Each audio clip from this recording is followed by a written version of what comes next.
হরে কৃষ্ণ। কেমন আছেন সবাই? আশা করি সকলেই ভালো আছেন। আজকের এই ভিডিওতে আমি আপনাদের ডবল কাটুরি ব্লাউজের যে ফ্রন্টের পার্টটা থাকে সেই পার্টটা কিভাবে আপনারা স্টেপ বাই স্টেপ সেলাই করবেন সম্পূর্ণটা আজকে করে দেখাবো। এই ব্লাউজের যে কাটিংয়ের ভিডিওটি আছে আমি অলরেডি আমার চ্যানেলে আপলোড করে রেখেছি। এই ভিডিওর ডেসক্রিপশন বক্সে গেলেই আপনারা খুব সহজে লিঙ্ক পেয়ে যাবেন, অথবা আই বাটনে ক্লিক করলেও আপনারা ভিডিওর লিঙ্ক পেয়ে যাবেন। তো প্রথমে দেখুন, এখানে আমি দুটো কাটুরিকে সমানভাবে রেখে দিয়েছি। দুই সাইডের 3 নম্বর পার্ট আছে এবং নিচের দিকে এখানে বেল্টের পার্ট আছে। পিকচারে আপনারা যে খাপটিকে দেখতে পাচ্ছেন, এই এত সুন্দর খাপটা বানানোর জন্য কিন্তু আপনাদের অবশ্যই কাটিং এর ভিডিওটি ফলো করতে হবে। কাটিং এর ভিডিওটি দেখলেই তবেই কিন্তু আপনারা স্টিচিংটা আরো ভালোভাবে বুঝতে পারবেন। প্রথমে খাপের পার্টগুলিকে এক এক করে সেলাই করছি। এখানে দেখুন, এই সাইডটা চওড়া দিক আছে এবং এই সাইডটা সরু দিকটা আছে। একই রকম ভাবে এই দিকেও চওড়া এবং এই সাইডে সরু। বেল্টের দিকে কিন্তু আমি সরু দিকটা রেখেছি। তো এই দুটো সরু পার্ট একসঙ্গে কিন্তু সেলাই করতে হবে। তো কিভাবে করছি সেটি একটু ভালোভাবে মনোযোগ দিয়ে আপনাদের দেখতে হবে। এই একটা পার্টের ওপরে এই একটা পার্ট এইভাবে রেখে দিয়ে কিন্তু সেলাইটা করতে হবে, ঠিক এইভাবে রাখতে হবে। এরপরে আমি এতে কাটুরিটা আরো সুন্দর বানানোর জন্য দ্বিতীয় পার্টে টেকিং দেব। টেকিং দেওয়ার জন্য দ্বিতীয় পার্টটাকে এই যে জয়েন্ট করেছি দুটো পার্ট, এই দুটো পার্ট জয়েন্টের সঙ্গে জয়েন্ট এইভাবে মিলিয়ে কিন্তু কাপড়টাকে প্রথমে সমান করে ভাঁজ করে নিতে হবে।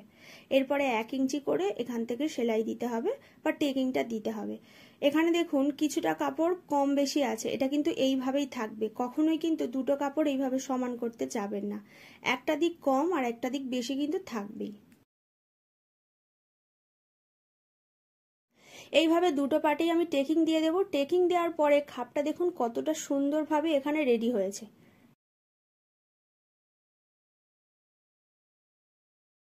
এরপর 3 নম্বর পার্টটা এর সঙ্গে জয়েন করে নিতে হবে ঠিক এইভাবে। চওড়া সাইডটা এইভাবে ডান দিকে থাকবে এবং সরু দিকটা কিন্তু ওপরের দিকে থাকবে। তৈরি করা ব্লাউজ কিন্তু সবসময় দুবার করে সেলাই দেবেন, এটাই কিন্তু নিয়ম। এইভাবে আরো একটা দিকের পার্ট আমি সেলাই করে নিচ্ছি। এরপরে আমি 4 নম্বরে যে বেল্টের পার্টটা আছে এটা জয়েন করে নেব। তো বেল্টের পার্টটা দেখুন এই সাইডে কিন্তু সরু দিকটা থাকবে এবং বেল্টের সাইডে চওড়া পার্টটা থাকবে।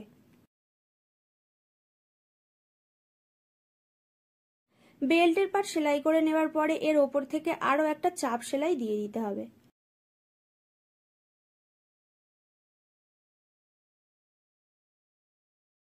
দুটো পার্টি রেডি হয়ে যাবার পরে আমি এখানে পট্টি লাগিয়ে নেব। তো পট্টিটা কিভাবে লাগাবো দেখুন, গলার কাছেও পট্টিটা লাগিয়ে নিতে হবে।